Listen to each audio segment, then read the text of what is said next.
Hi, I'm Dr. Kyle Hancock, licensed psychologist, and today I am here with Yada Yada. One of the common things I do when helping people in relationships is encouraging more effective communication. I'm sure that we have all had experiences when our emotions were high, when we said or did something we later regretted. I'm also certain that all of us, when our emotions have been high, have avoided conversations that would be important. I'd like to talk about a simple acronym full of very useful skills. This comes from the research of Dr. Marsha Linehan. The acronym is Dear Man. The D stands for describing.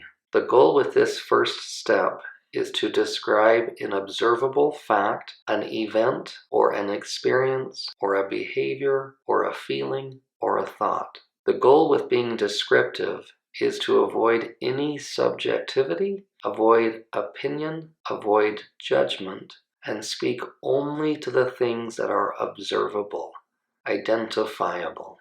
So for example, if my wife told me that she would be home at 8, and she arrived at 9:30, I may have my first reaction as, "Good grief, where have you been? This is unfair. You left me alone to take care of all of the house, or the child, or the dog, or both." I might want to insert judgment. I might want to insert opinion. I might even notice in my mind explanations for why she didn't come home. I want to replace that with a simple description. Something along the lines of, "You told me you'd be home at 8, and you arrived at 9:30.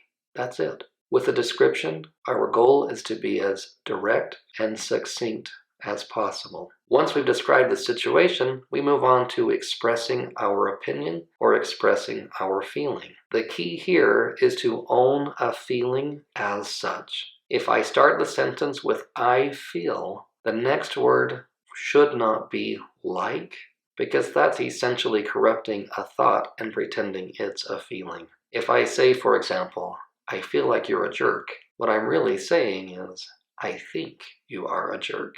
Instead, I want to say, "I feel disappointed," or "I feel sad," or "I feel hurt." When owning my own feelings and expressing them as my own, it reduces the risk of defensiveness in the other person. So I describe the situation, I express my feeling. That brings us to the A. The A stands for assert.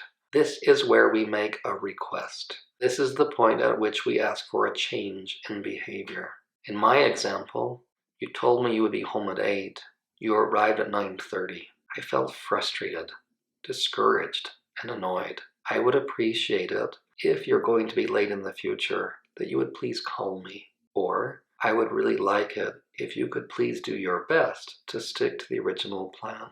Or if you think you'll be late again in the future, I would like to know beforehand so that I can make adjustments. Any of these assertions strike the balance of fair and kind. We're not making demands that are unreasonable or inconsiderate, and we're also avoiding being passive, creating a cold shoulder, refusing to speak about a problem. This brings us to the R, which stands for reinforce. This is effectively a way to keep the conversation going. It's expressing confidence in yourself and in the other person in the relationship. It's creating an opportunity to recognize that this problem is not an ending relationship problem. It creates a way to encourage ongoing growth. So again, in my example, it would be something along the lines of, "I believe we can work this out. While I am certainly frustrated right now, I'm also confident that I will feel more calm in some time. I believe you can call me and let me know, and that would make a big difference for me." If we can follow these first 4 steps, describing the problem, expressing emotion, asserting a request, and reinforcing the process, it sets us up to stay mindful. In other words, to stay on task. Quite often when we are having a conversation that's uncomfortable, we may discover that either ourselves or the other party in our conversation may try to redirect or deflect or simply avoid an uncomfortable topic. Comments, for example, like, "Will you do this?" Or, "What about the last time it was your fault that?" Or, "I'm not the only one. Unfortunately, these kinds of conversation topics tend to take us away from our target. They act as essentially detours away from solving or addressing the current concern. When that happens, we use this skill of staying mindful. It's a little bit like being a bloodhound on scent. No matter what else shows up, I stay focused on the topic at hand.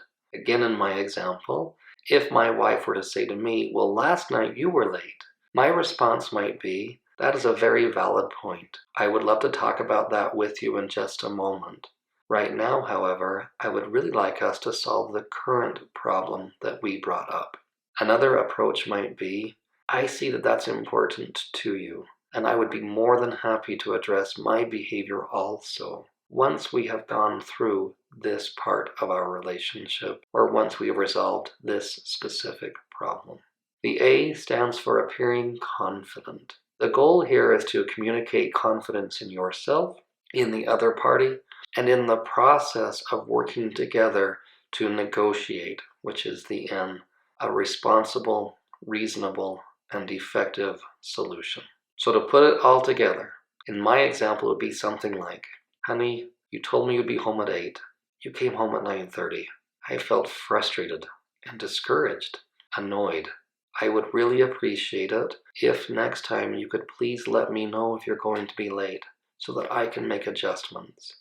I have confidence that we can work this out together, and I know it's uncomfortable to talk about. I know there are other things we also need to address, and right now I'd just like to stick with this one topic, please, because together we can work this out. We can find a way to come up with a solution that benefits both of us. We can work together."